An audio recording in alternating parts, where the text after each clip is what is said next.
students, I am Vanda Gond. Again I am coming back with a new concept of physics, new topic and new derivation. Today we are going to start with another topic of 10th class of chapter electricity, which is Ohm's law. Ohm's law, before starting Ohm's law, मैं आप लोगों से एक बात कहना चाहती हूँ कि जो भी मेरे 10th क्लास के स्टूडेंट्स हैं, मुझे ये कंप्लेन मिल रही है कि आप बिल्कुल भी पढ़ाई नहीं कर रहे हो इस समर वेकेशन में। तो प्लीज बेटा आप लोग प्लीज इस टाइम को यूटिलाइज कीजिए।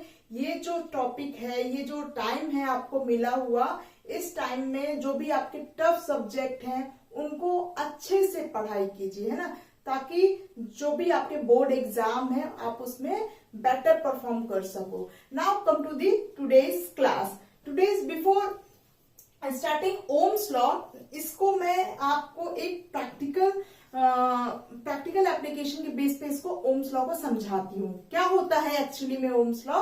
अगर हमने सपोज दो वाटर टैंक लिए, क्या लिया? दो वाटर टैंक लिए। Both water tank is filled with same level of water and they are connected with a pipe. बात समझ में आ रही है? They are connected with a pipe having same level of water. तो क्या इस पाइप से पानी का फ्लो होगा? ऑफ कोर्स नॉट, नहीं होगा।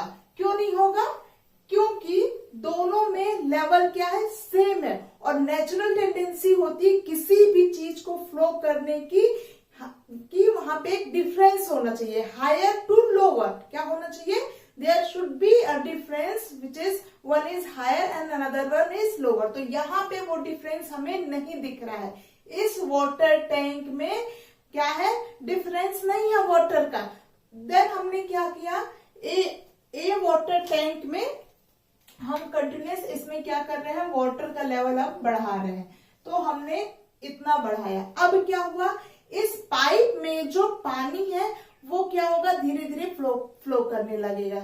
करेक्ट। नाउ फिर हमने क्या किया? इस वाटर टैंक का लेवल और बढ़ा दिया। तो जो इस पाइप में पानी है उसकी वेलोसिटी क्या हो जाएगी? थोड़ी और बढ़ जाएगी। देन अगेन मैंने किया वाटर लेवल और बढ़ा दिया। तब क्या होगा? ये जो पाइप है आपका, इस पाइप में देन वेलोसिटी जो है और इंक्रीज हो जाएगी पहले वाले से, वेलोसिटी जो थी उससे ज्यादा। तो व्हाट वी कंक्लूडेड, अगर मैं यहाँ पे जो वाटर लेवल है उसको मैं, या वाटर डिफरेंस है उसको मैं क्या करूं? किससे एक्सचेंज कर दूं, या उसकी जगह पे मैंने पोटेंशियल डिफरेंस लिख दिया। क्या लिख दिया? Potential difference. Water level difference या वाटर डिफरेंस को मैंने किससे रिप्लेस किया?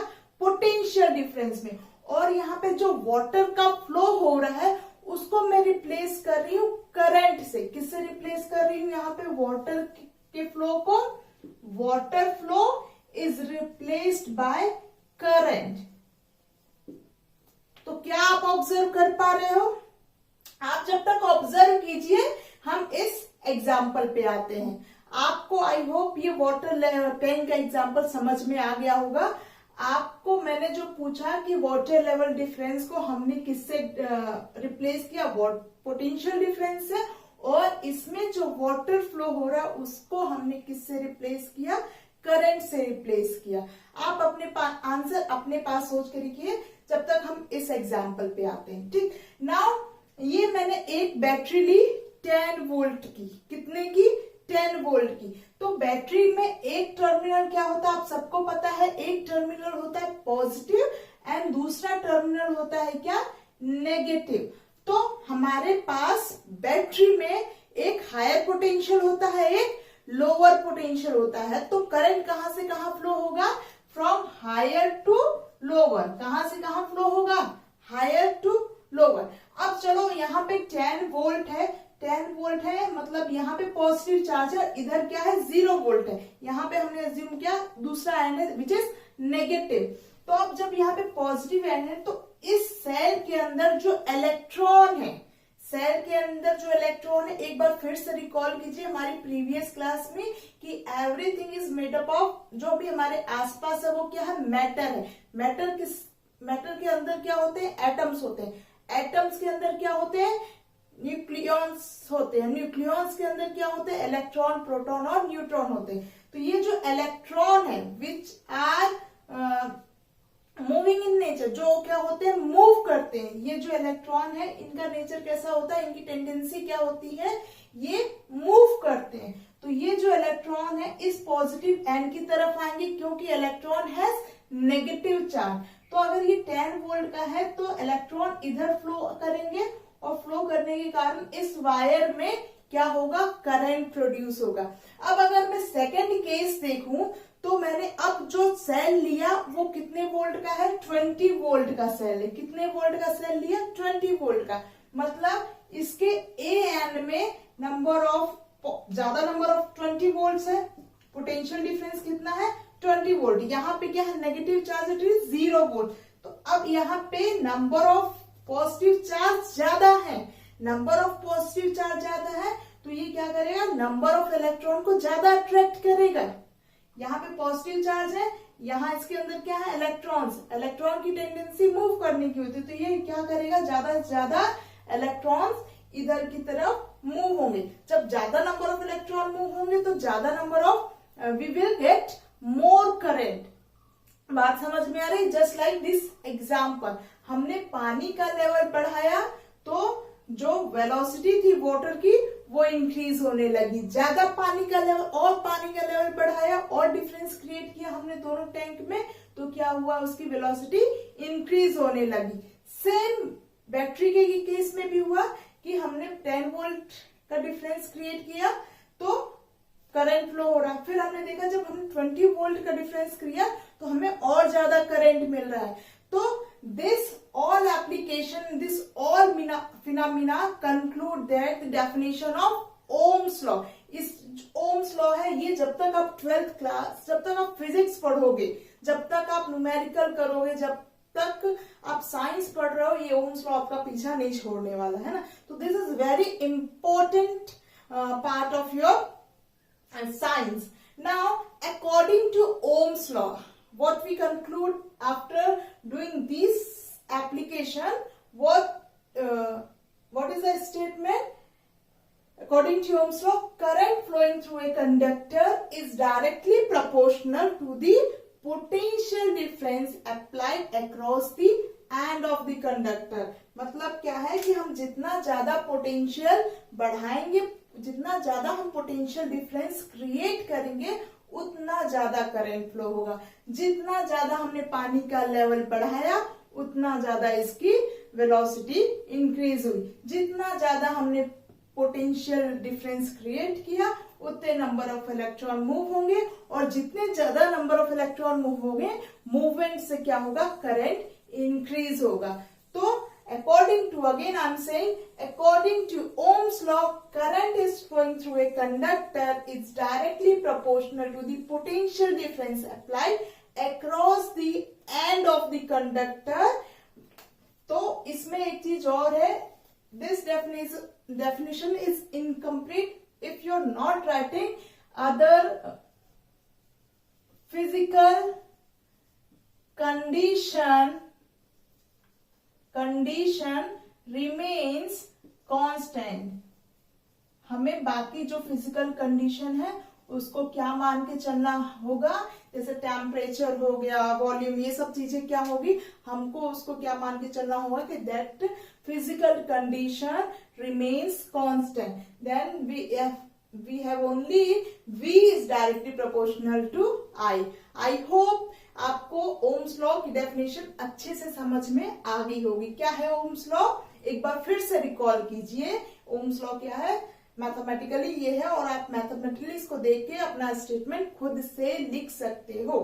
According to Ohm's law, current is flowing through a conductor is directly proportional to the potential difference applied across the conductor, providing the other physical condition remains constant। Now, if we removing this proportionality constant, if we remove this proportionality constant we get another constant term which is denoted by R. अगर हमने इस proportionality constant को remove किया तो हमें एक proportionality constant मिलता है दैट इज R, और R को हम क्या बोलते हैं, रेजिस्टेंस. क्या बोलते हैं हम इसको, रेजिस्टेंस ऑफ ए कंडक्टर.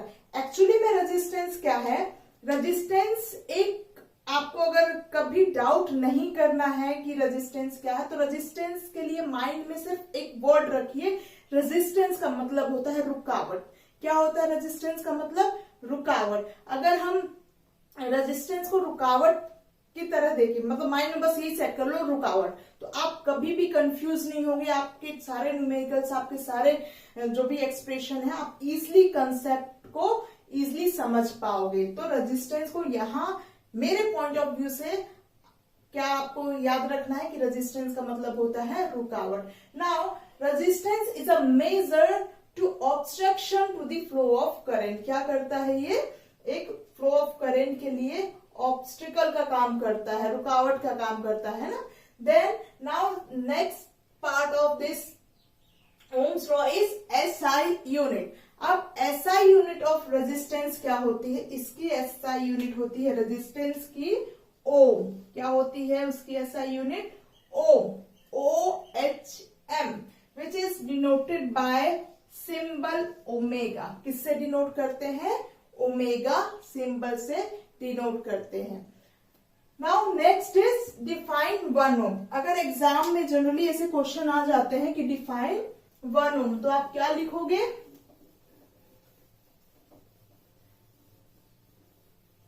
अगर एग्जाम में आ गया डिफाइन 1 ओम, तो आपको ध्यान रखना है. चलिए ये आपका क्वेश्चन है, suppose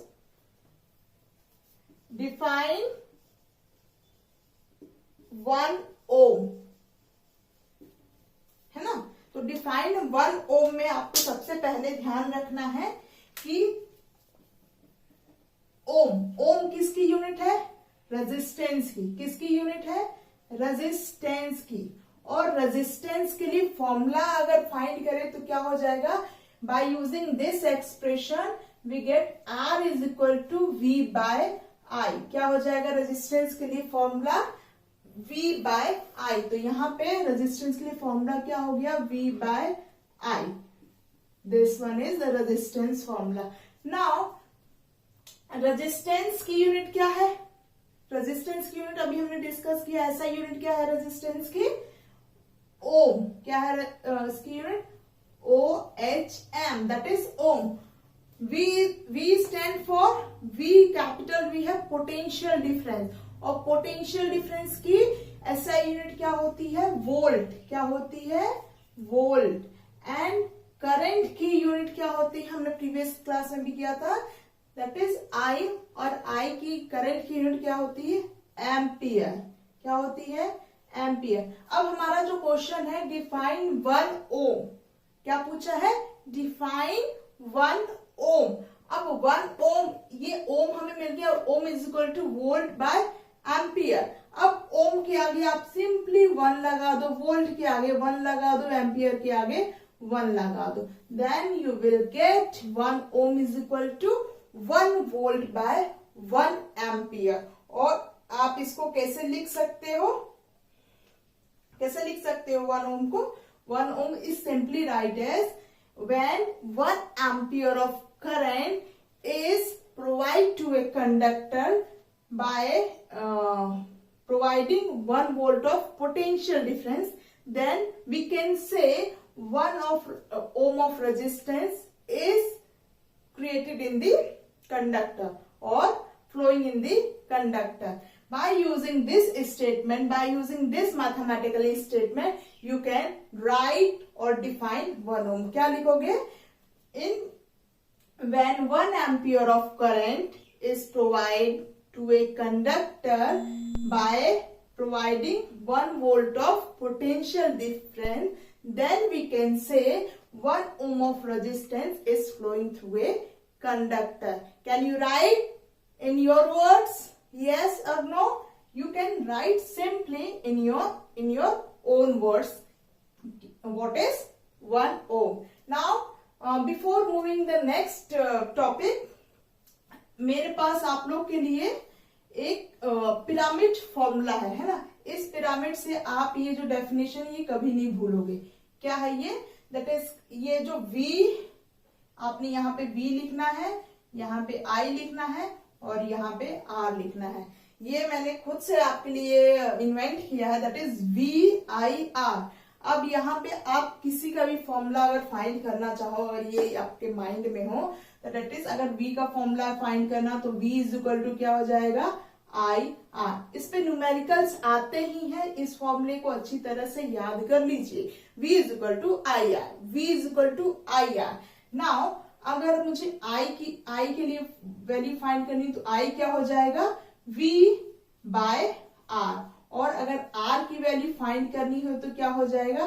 V by I। This is just a trick to remind this formula, है ना। इन टर्म्स ऑफ V, अगर V पूछा है तो IR, I पूछा तो V बाय R, R पूछा है तो V बाय I। इस पे based numerical 100% exam, board exam में आते हैं। Now comes to the graph between V and I।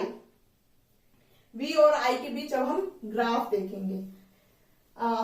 Experimental setup तो मैं आप लोग को नहीं बता पाऊंगी, सिर्फ हम क्या करेंगे यहाँ पे थ्योरेटिकल ग्राफ देखेंगे। प्रैक्टिकल कभी हमारा अभी लॉकडाउन की वजह से स्कूल बंद है, इसलिए मैं आपको एक्सपेरिमेंटल सेटअप शो नहीं कर पाऊंगी ओम्स लॉ का। बट आई प्रॉमिस कि जैसे ही स्कूल खुलते हैं ओम्स लॉ का हम एक्सपेरिमेंटल सेटअप जरूर देखेंगे, है ना। तो ओम्स लॉ का नेक्स्ट टॉपिक हो गया graph between V and I। तो नाउ हम V एंड I के बीच का ग्राफ बनाते हैं ना। तो पोटेंशियल डिफरेंस हम थ्योरेटिकली ग्राफ, है ना। V हमने जब 10 वोल्ट दिया तो मुझे करंट मिला 1 एम्पियर। फिर मैंने क्या किया? V को इंक्रीज किया, 20 वोल्ट दिया तो करंट कितना मिल रहा है? 2 एम्पियर। 30 वोल्ट दिया तो करंट कितना मिल रहा है? 3 एम्पियर। 40 वोल्ट दिया तो करंट कितना मिल रहा है? 4 ampere. Practical these values are not possible, there may be slightly difference, है ना। मैंने जो एक रेशियो लिखा है दिस इज प्रैक्टिकली जब हम करेंगे तो ये पॉसिबल नहीं होगा, बट हमने एक थ्योरेटिकल वैल्यू ली है ना।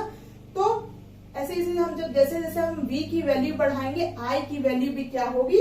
इंक्रीज होगी according to Ohm's law. Ohm's law में हमने क्या देखा कि जैसे जैसे हम पोटेंशियल डिफरेंस बढ़ाते हैं करंट भी क्या होता है? इंक्रीज होता है। क्लियर है? Now if we want to draw the graph between V and I, तो अलोंग Y एक्सिस में क्या लूंगी? V। अलोंग X एक्सिस मैंने क्या लिया? करंट। पॉइंट मेजर कर दिए, then 10, 20, 30, 40, 1, 2, 3, जो भी स्केल आपको चूज करनी है you can choose according to your convenience. Now देखा 10 वोल्ट पे कितना करंट?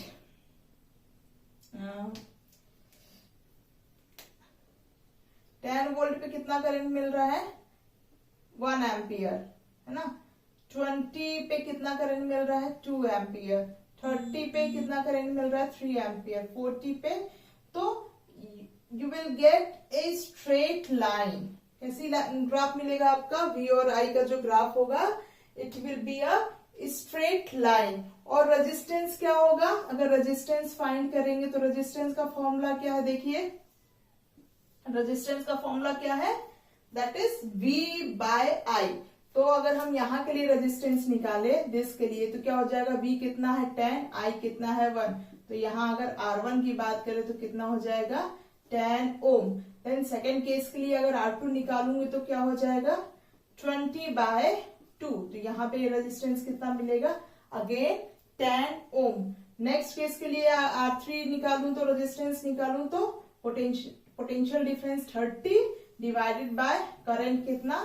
3। यहाँ पे क्या मिल जाएगा? अगेन वी गेट 10 ओम। तो आपने ये देखा कि जैसे जैसे हम पोटेंशियल इंक्रीज कर रहे हैं करंट भी इंक्रीज हो रहा है, पर इस केस में एक चीज कांस्टेंट है, दैट इज R। इसलिए हम शायद R को प्रोपोर्शनलिटी दैट इज कांस्टेंट इसलिए हमने इसको वॉच में, तो आप ये प्रैक्टिकली भी एक्सपेरिमेंटली भी प्रूव कर सकते हो कि value of R is constant while increasing potential difference और करंट। नाउ अभी तक हमने क्या पढ़ा उसको हम एक बार रिकॉल कर लेते हैं। सबसे पहले ओम्स लॉ। ओम्स लॉ क्या है? V is directly proportional to I। ये जो मैथमेटिकल नोटेशन है आप इसको इन वर्ड्स में खुद से लिख सकते हो कि current is flowing through a conductor is directly proportional to the potential difference applied across the conductor provided the physical condition remains constant. Second क्या था? SI unit. SI unit of resistance क्या है? क्या है? Omega, sorry ohms. क्या है इसकी SI unit? Ohm, denoted by symbol omega. Define 1 ohm. Define 1 ohm that is ohm की यूनिट। ओम किसका है? SI यूनिट रेजिस्टेंस का। रेजिस्टेंस का फॉर्मूला क्या है? Potential difference by current. अब पोटेंशियल डिफरेंस की SI यूनिट वोल्ट, करंट की SI यूनिट एम्पियर। इसके आगे 1 लगा दो और इसको अपनी टर्म्स में लिख लो कि when 1 ampere of current is provided to a conductor, then 1 volt of potential difference is provided to a conductor, then we can say 1 ohm of resistance is flowing through a conductor. Now next, graph between V and I. V और I के बीच जो graph होगा, it will be a straight line, and at each point the value of R is constant. That's all for today's class. If you have any doubt, please go to the comment section and write your or ask your doubt. And if you like this video, please do like, share and subscribe. Thank you.